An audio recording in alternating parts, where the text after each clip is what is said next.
परमेश्वर आहे का? एक दिवस आचार्यांनी आपल्या शिष्यांपुढे हा प्रश्न ठेवला. अर्थात आहे. सगळेच शिष्य एका सुरात उद्गारले, चूक. गुरुवर्य हसत हसत म्हणाले, कदापि शक्य नाही ते. शिष्यांनी लाडिकपणे आपली हरकत नोंदविली. पुन्हा चूक. गुरुवर्य तितक्याच खंबीरपणे उद्गारले. मग नक्की उत्तर कोणतं? शिष्य एकदम अंतर्मुख झाल्यागत दिसले.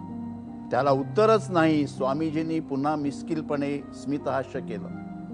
का नाही? शिष्यांनी आपला हेका सोडला नाही. त्याला उत्तर नाही कारण तिथं प्रश्नच नाही मुळी. गुरुवर्य उत्तरले. थोड्या वेळाने आपल्या उत्तराला आणखीन एक पुस्ती जोडीत गुरुवर्य म्हणाले, जे आपल्या विचारांच्या व शब्दांच्या पलीकडे आहे अशा गूढ अस्तित्वाबद्दल जर आपण काही उत्तर देऊ शकत नसू तर त्याविषयी आपण प्रश्न तरी कसा विचारू शकतो?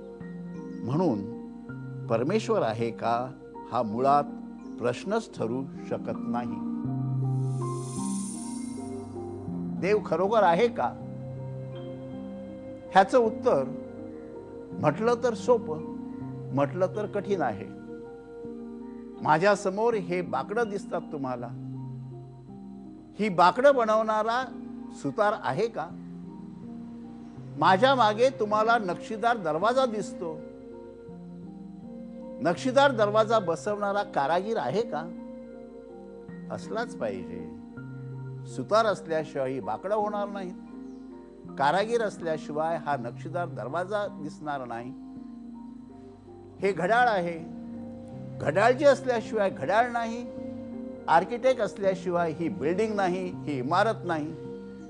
म्हणून सुतार जरी दिसत नसला, कारागीर जरी दिसत नसला, घड्याळजी जरी आपल्याला दिसत नसला आणि आर्किटेक्ट जरी आपल्याला दिसत नसला तरी आपण म्हणतो न पाहता की सुतार असलाच पाहिजे, कारागीर असलाच पाहिजे, आर्किटेक्ट असलाच पाहिजे, घड्याळजी असलाच पाहिजे. आपल्याला जे दिसतं तेच असतं, त्याच्या पलीकडे काही नसतं असं आपण जर म्हणायला लागलो तर काही प्रश्नाची उत्तर आपल्याला देता येत नाही. पण जे आपल्याला दिसतं त्याच्या पलीकडे जे असतं ते आपल्याला दिसत नसतं. म्हणून मानवी मन फसतं. ते शोधण्याचा आपण प्रयत्न केला पाहिजे. घड्याळ आहे. घड्याळ काही अचानक चालू लागलं नाही. घड्याळजीला श्रम करावे लागले. त्याने नुसती काही चक्र टाकली हवेमध्ये, स्प्रिंग टाकले, स्क्रू टाकले आणि घड्याळ म्हणून ते खाली पडलं असं होत नाही. अपघाताने घड्याळ होत नाही.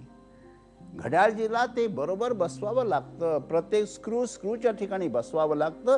प्रत्येक चक्र चक्राच्या ठिकाणी बसवावं लागतं. प्रत्येक स्प्रिंगच्या ठिकाणी बसवावी लागते. तेव्हाच कुठे घड्याळ व्यवस्थित चालतं आणि आपल्याला वेळ देतं. जगाला पण वेळ आहे. सूर्योदय आहे, सूर्यास्त आहे, सकाळ आहे, दुपार आहे, संध्याकाळ आहे, भरती आहे, ओहोटी आहे, पावसाचा मोसम आहे, उन्हाचा मोसम आहे. हे सगळं ज्याने घालून ठेवलेलं आहे त्याला आपण निसर्गाचा निर्माता म्हणतो. हा निसर्गाचा निर्माता सुंदर झाडं तयार करतो, बाग बगीचा तयार करतो, घड्याळ तयार करतो. त्याप्रमाणे हे घड्याळाचं चक्र, हे जगाचं चक्र, हे ऋतू बरोबर चालतात. ह्याला कारण ज्याने ते बसवलेलं आहे त्याने त्याचा विचार केलेला आहे. आपल्याला तो दिसतोच असं नाही, पण जे दिसतं तेच असतं असं नाही. त्याच्या पलीकडे बरंचसं काही असतं आणि ते पाहण्याचा जेव्हा आपण प्रयत्न करू तेव्हा आपल्याला काही उत्तरं मिळतील. म्हणून गुरुवर्याने जर शिष्यांना विचारलं असेल, देव खरोखर आहे का? उत्तर शोधायला पाहिजे. जे दिसत नाही तिकडे. दिसतं तेच असतं असं नाही. दिसतं त्याच्या पलीकडे बरंचसं काही असतं आणि ते जेव्हा आपण पाहायला शिकू तेव्हा देवाचं अस्तित्वाची जाणीव आपल्याला होईल. पिकलिया सेंद कडूपण गेले,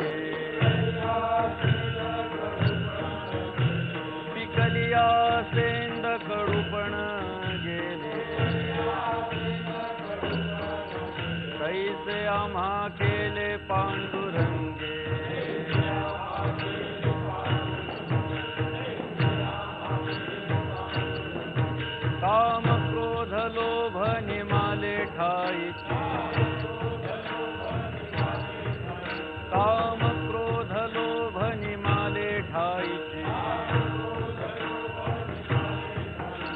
अवघी आनंदाची सृष्टी झाली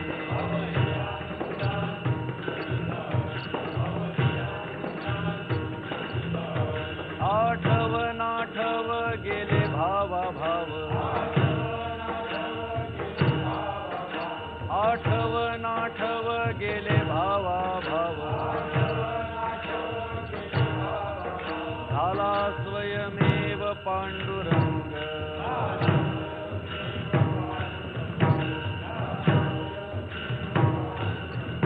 काम क्रोध लोभ निमाले ठाईचे काम क्रोध लोभ निमाले ठाईचे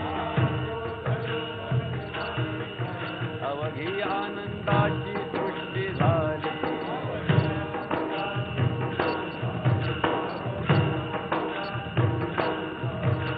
तुका म्हणे भाग्य या नावे म्हणीजे तुका म्हणे भाग्य या नावे म्हणीजे संसारी जनी जे आची लागी